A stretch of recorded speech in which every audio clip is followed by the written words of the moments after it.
யாராவது உங்களை ஒதுக்கி வச்சிருக்காங்களா? அந்த வலி எவ்வளவு பாதிக்கும்னு எனக்கு புரியுது. ஆனா ஒரு நிமிஷம் யோசிங்க. அந்த நிராகரிப்பு தான் உங்களுக்கு நடந்ததிலேயே ஒரு நல்ல விஷயமா இருந்தா எப்படி இருக்கும்? ஆமா, நிராகரிப்பு ஒரு கதவை மூடினாலும், அது இன்னொரு பெரிய உலகத்துக்கான வழியை திறந்து விடுது. நம்ம தோத்துட்டோம்னு நினைக்கிற இடத்துல தான் ஒரு புது ஆட்டமே ஆரம்பிக்குது. இன்னைக்கு அந்த வலியையே உங்க மிகப்பெரிய பலமா மாத்துற 13 சக்தி வாய்ந்த வழிகளை நாம விரிவாக பார்க்கலாம். முதலாவது, நீங்களும் அவங்கள கண்டுக்காதீங்க. வாழ்க்கை உங்கள கண்டுக்கலையா? அத பத்தி பெருசா கவலைப்படாதீங்க. அதுக்கு மேலயா எழுந்து நில்லுங்க. உங்கள கண்டுக்காதவங்கள நீங்களும் கண்டுக்காம இருக்கிறது பழி வாங்குறது இல்ல. அது என் மதிப்பு எனக்கு தெரியும்னு உங்க மேல நீங்க வச்சிருக்கிற மரியாதைய காட்டுற ஒரு விஷயம். அவங்க உங்கள மதிக்கலன்னா, அது அவங்களோட இழப்பு, உங்களுடையது இல்ல. உங்க வாழ்க்கை, உங்க இலக்குகள், உங்க சந்தோஷம். இதுல மட்டும் கவனம் செலுத்துங்க. 2வது, உணர்ச்சி வசப்பட்டு எதையும் செஞ்சிடாதீங்க. நிராகரிப்பு வலிக்கத்தான் செய்யும். உண்மைதான். உடனே கோபத்துல கத்தணும், அழணும்னு தோணும். ஆனா இங்க தான் ஒரு சின்ன திருப்பம் இருக்கு. அமைதி. யாராச்சும் உங்கள ஒதுக்கினா உடனே கோவப்படாதீங்க. அமைதியா யோசிச்சு பதில் சொல்லுங்க. உங்க உணர்ச்சிகளை அடக்கவே வேணாம். ஆனா அது உங்கள ஆட்டி படைக்க விடாதீங்க. உங்க சக்தி மத்தவங்க என்ன செய்றாங்கன்றதுல இல்ல. நீங்க அதுக்கு எப்படி பதில் சொல்றீங்கன்றதுல தான் இருக்கு. 3வது, அத மனசுல இருந்து எடுத்துடுங்க. ஒருத்தர் உங்கள நிராகரிச்சிட்டா, அதையே நாள் முழுக்க மனசுல போட்டு குழப்பிக்காதீங்க. அந்த விஷயத்த மனசுல இருந்து எடுத்துடுங்க. நிராகரிப்பை ஒரு வழி அடைந்ததா நினைக்காம, ஒரு புது வழிய காட்டுற மாரி நினைச்சுக்கோங்க. உங்களுக்கு புடிச்ச விஷயங்கள செய்றீங்க. புதுசா ஏதாவது கத்துக்கோங்க. இது உங்கள நீங்களே புதுசா தெரிஞ்சுக்க ஒரு நல்ல வாய்ப்பு. 4வது, உங்க மதிப்பு என்னன்னு காட்டுங்க. நிராகரிப்பு உங்க மன வலிமைக்கான ஒரு சின்ன பிரீட்ச மாரி. அடுத்த தடவ யாராவது உங்கள மட்டம் தட்டினா கவலைப்படாதீங்க. அந்த ஆற்றல உங்க திறமைய காட்டுறதுல பயன்படுத்துங்க. மத்தவங்க உங்கள கவனிக்கலங்கிறதுக்காக உங்க மதிப்பு ஒண்ணும் குறைஞ்சிடாது. நீங்க இன்னும் பிரகாசமா ஜொலிக்க அது ஒரு வாய்ப்பு. அவ்வளோதான். 5வது, கொஞ்ச நாளைக்கு அமைதியா இருங்க.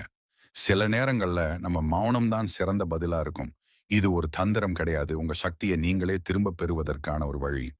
ஒருத்தர் உங்கள கண்டுக்காம இருக்கும்போது, தொடர்ந்து குறுஞ்செய்தி அனுப்பியோ, அல்லது கூப்பிட்டோ தொந்தரவு செய்யாதீங்க. அமைதியா இருங்க. இந்த இடைவெளி உங்களுக்காகத்தான்.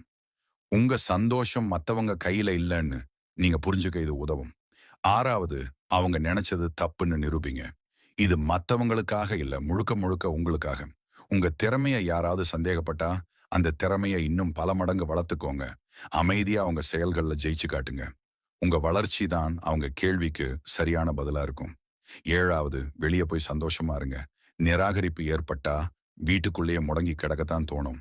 ஆனா, நீங்க அதுக்கு நேர்மாறா சந்தோஷத்த தேடி வெளிய போங்க. நண்பர்களோட சினிமா, கடற்கரைன்னு கிளம்புங்க.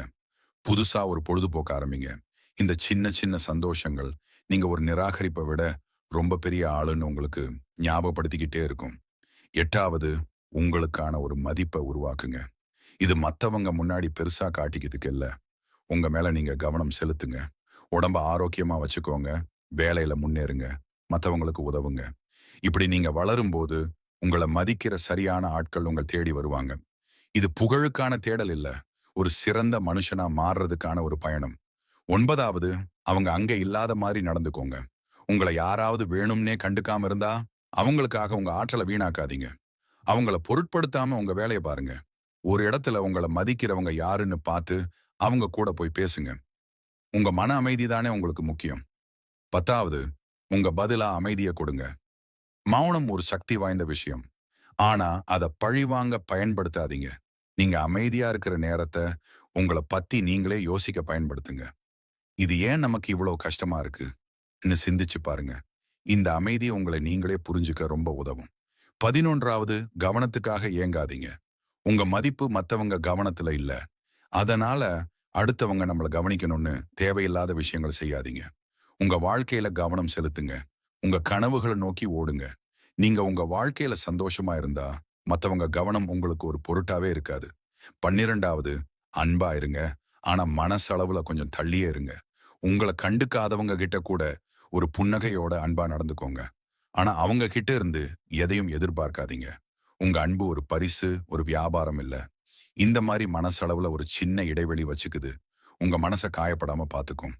13வது, உங்க கஷ்டத்த வெளியில காட்டிக்காதீங்க. யாராவது உங்கள கண்டுக்காம இருக்கும்போது, நீங்க எவ்வளவு கஷ்டப்படுறீங்கன்னு அவங்க கிட்ட காட்டிக்காதீங்க. உங்க உணர்ச்சிகளை உங்களுக்குள்ளேயே கையாளுங்க. வெளியில உங்க வாழ்க்கைய தன்னம்பிக்கையோட வாழுங்க. இது நடிப்பு இல்ல. இதுதான் உண்மையான மன வலிமை. ஒண்ணே ஒண்ணு ஞாபகம் வச்சுக்கோங்க. நிராகரிப்புங்கிறது ஒரு முடிவு இல்ல. அது உங்க வளர்ச்சிக்கான ஒரு புது தொடக்கம். நீங்க சந்திக்கிற ஒவ்வொரு முடியாதும் உங்களை இன்னும் பலமாக்குற ஒரு படிதான். இந்த வழிகள் உங்களுக்கு எப்படி உதவுச்சுன்னு மறக்காம கமெண்ட்ல சொல்லுங்க. நம்ம குடும்பத்துல ஒருத்தரா சேர சப்ஸ்கிரைப் பண்ணி அந்த நோட்டிபிகேஷன் மணியையும் தட்டி விடுங்க.